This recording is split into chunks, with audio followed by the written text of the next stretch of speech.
طبيعي كل واحد فينا بيحب عيد ميلاده وبيستنى اليوم ده من السنة للسنة، بس أنا لا. أيوة زي ما سمعتم كده، أنا لا بحب عيد ميلادي ولا بحب أحتفل بيه أصلا، لأن اللي حصل لي وشفته في اليوم ده كفيل إن هو يخليني أكره اليوم ده تماما بسبب اللي حصل لي في عيد ميلادي ال18. قبل ما نبدا حلقتنا ما تنساش تصلي على النبي في الكومنتات وتعمل لايك للفيديو واشتراك في القناه عشان يوصلك كل جديد، واتمنى تكمل الفيديو ده للنهايه لان النهايه هتصدمك تماما. والحلقه دي ساعدني في تحضيرها صديقي كريم علي. قصتنا بتبتدي بشريف شاب عنده 18 سنه وعايش مع والده ووالدته في بيت بسيط. ابوه يبقى الحاج سعيد وشغال على تاكسي، وطبعا لازم يسمع الجمله المعتاده كل يوم: فاضي يا اسطى. حياتنا كانت بسيطه وسعيده جدا لحد ما جه اليوم اللي شقلب حياتي تماما، وهو عيد ميلادي ال18. في اليوم ده انا كنت قايم من النوم مبسوط وفرحان قوي، واللي يقول لي كل سنه وانت طيب، واللي يقول لي يا رب تبقى سنه سعيده عليك. وعلى بالليل ابويا جه من الشغل وكان شايل في ايده تورتايه وقال لي كل سنه وانت طيب يا شريف. احتفلنا وهيصنا وحرفيا كان احلى يوم في حياتي، لغايه ما الساعه جت 2 بالليل وابويا دخل ينام عشان عنده شغل الصبح، وامي كمان دخلت اوضتها وانا كمان دخلت اوضتي. واول لما دخلت انا اتخشبت في مكاني لاني شفت اخر حاجه ممكن كنت اتخيلها. انا شفت نفسي شخص نسخه مني واقف على سريري وبيبص لي بصه كلها رعب. مفيش دقيقه والنور قطع، هدوء مخيف قوي وصوت بيخترق عقلي بجمله واحده: مش هسيب حقي يا ملاعين. في اللحظه دي انا كنت بدور على اي حاجه انور بيها لحد ما لقيت علبه كبريت، ومع اول عود بولعه لقيته واقف في وشي، وشكله كان مخيف اكتر من الاول. مسكني من رقبتي وفضل يضغط لحد ما اغمى عليا، ولما فوقت لقيتني نايم على السرير ومفيش اي حاجه غريبه. قلت في عقلي يمكن كنت بحلم او بتخيل او حاجه، بس ازاي ده صوابع ايده معلمه على رقبتي لغايه دلوقتي. شويه ولقيت تليفوني بيرن وكانت ساره، وبالمناسبه ساره دي تبقى صديقتي وجارتي من زمان. المهم رديت وفضلنا نتكلم كتير، وفي نص المكالمه قالت لي ان باباها عزمنا النهارده على العشاء. المهم فضلنا نتكلم وحرفيا المكالمه دي نسيتني كل الخوف والتوتر اللي حصل لي امبارح. الساعه جت 8 وكنت لابس انا وابويا وامي وطلعنا الدور التالت. خبطنا وفتح لنا الباب عم توفيق، وقعدنا وازاي الصحه وازاي الحال، وشويه وساره جت سلمت علينا هي ومامتها، وحرفيا كانوا مجهزين اكل ياكل شارع بحاله. المهم اكلنا وشربنا الشاي واليوم كان جميل جدا. بعد شويه لقيت نفسي دايخ ومصدع وصوت بيخترق عقلي بنفس الجمله: مش هسيب حقي يا ملاعين. بصيت على ساره وكان واقف وراها. في اللحظه دي انا ما حسيتش بنفسي، انا لقيتني بقوم وبزق بكل قوتي بعيد عنها، لكن اكتشفت في الاخر ان اللي زقته ما كانش هو، كانت ساره. كل اللي كان قاعد ساعتها بص لي بصه مش قادر انساها، اللي هو انت مجنون. في اللحظه دي ابويا اتكلم وقال: معلش يا حاج توفيق، هو اكيد اعصابه تعبانه وما يقصدش، وكلمتين حلوين كده عشان الدنيا تعدي. رجعنا شقتنا وابويا وامي مسكوني زعيق وبهدله، وانا للاسف مش عارف اقول لهم ايه، مفيش حد هيصدقني. دخلت نمت لان بجد كنت تعبان قوي. صحيت بالليل والساعه كانت حوالي 3 وجسمي مشلول، مش قادر اتحرك ولا قادر انادي على حد، وظهر في الاوضه. في اللحظه دي انا قدرت اتكلم وقلت له: انت مين وعايز ايه وانا عملت لك ايه؟ المشهد اتبدل ولقيت نفسي قاعد وشايف ابويا مع الشيخ صبحي. ملحوظه معلش، هو مش شيخ، هو دجال. ابويا ساعتها كان شايل في ايده طفل رضيع وادى لصبحي، وصبحي ساعتها كانت على وشه فرحه ما تتوصفش. المشهد اتبدل ولقيت نفسي في المقابر وصبحي خلص على الطفل. قمت من النوم وانا مفزوع وجسمي حرفيا كان غرقان ميه. دخلت الحمام عشان اغسل وشي وكالعاده النور قطع وايد مسكتني ورزعتني في الحيطه، ولقيت امي ظهرت في الحمام بمنظر مخيف ومرعب. شريف بيقول فضلت اصرخ من المنظر لحد ما شويه ولقيت باب الحمام بيتفتح وكانت امي. شاورت لها بايدي الناحيه التانيه بس للاسف الحمام كان فاضي وما فيهوش حد. امي شالتني وودتني سريري وفضلت ترقيني، وحرفيا دي اكتر لحظه انا كنت مطمن فيها وحاسس فيها بالامان. المهم الصبح صحيت فطرت مع ابويا وامي وحرفيا سرحت وانا عمال افكر ايه موضوع اللي بيظهر لي دوت، وايه علاقه ابويا بصبحي الدجال. بصراحه انا كنت شاكك في ابويا ان هو عارف حاجه ومخبيها علينا، وعشان كده قررت اني لازم اروح لصبحي الدجال.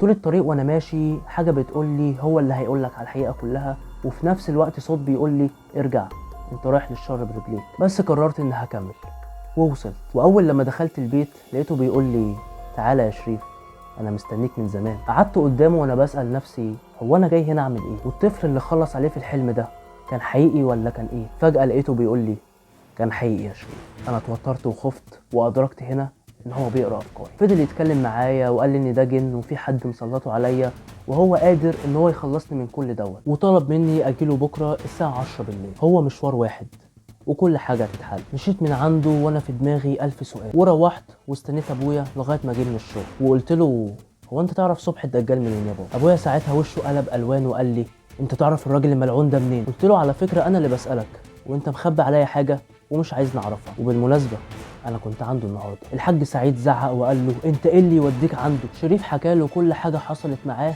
من ساعه عيد ميلاده، وساعتها الحاج سعيد انهار في البكاء وفضل يقول انا السبب ومش مسامح نفسي، وبدا يحكي لشريف كل حاجه من البدايه. وقال له زمان انا وامك ما كناش بنخلف، ولفينا كتير على الدكاتره لكن ربنا ما أردش. وفي يوم جالي عمك مرزوق وقال لي في شيخ اسمه الشيخ صبحي، راجل مبروك وبتاع ربنا ومفيش اي حد بيروح له غيره المشكله بتكون محلوله. وقلت لامك، ساعتها رفضت وزعقت وقالت لي على اخر الزمن هنروح للدجالين يا سعيد. قلت لها مش يمكن يكون معمول لنا عمل عشان ما نخلفش، تعالي نروح مش هنخسر حاجه. وبالفعل وافقت بعد محايله طويله، ورحنا لصبحي وقال لنا ان في عمل معمول وهو هيفكه، بس طلب مننا طلب غريب. طلب ان امك لو خلفت توأم هو هياخد واحد واحنا هناخد واحد. امك اول ما سمعت الكلام ده قامت وزعقت وقالت انا غلطانه من الاول اني وافقت اجي معاك عند المجنون ده. وبعدها بفتره عرفت ان امك حامل في توأم.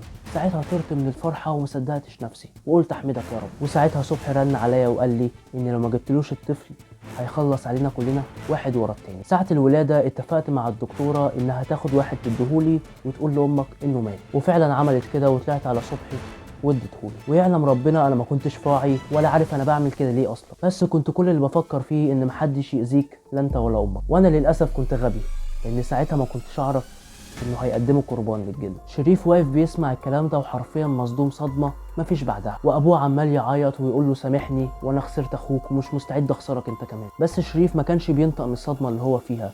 فجاه اكتشف انه ليه اخ وابوه السبب في موته. تاني يوم الساعه جت 10 وشريف قاعد في صراع بينه وبين عقله يروح ولا ما يروحش، وفي الاخر قرر انه يروح. وطول الطريق وهو ماشي مع صبحي هو حرفيا مش متحكم في رجله، وكأن رجله عارفه الطريق لحد ما وصلوا عند المقابر. ساعتها شريف وقع على الارض وما كانش عارف يتحكم في جسمه تماما. صبحي ساعتها فضل يضحك بصوت عالي وقال له تصدق يا شريف انا ما كنتش اعرف انك غبي قوي كده.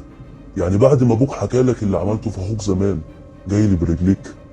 انا عايزك بقى تستعد عشان في مفاجأة دلوقتي. وهنا شريف أدرك إن كل اللي كان بيحصل له ده بسبب صبحي، وكان بيعمل كل ده من البداية عشان يقدموه قربان. وشريف استسلم لأن دي نهايته خلاص. بس حصلت حاجة غيرت النهاية خالص.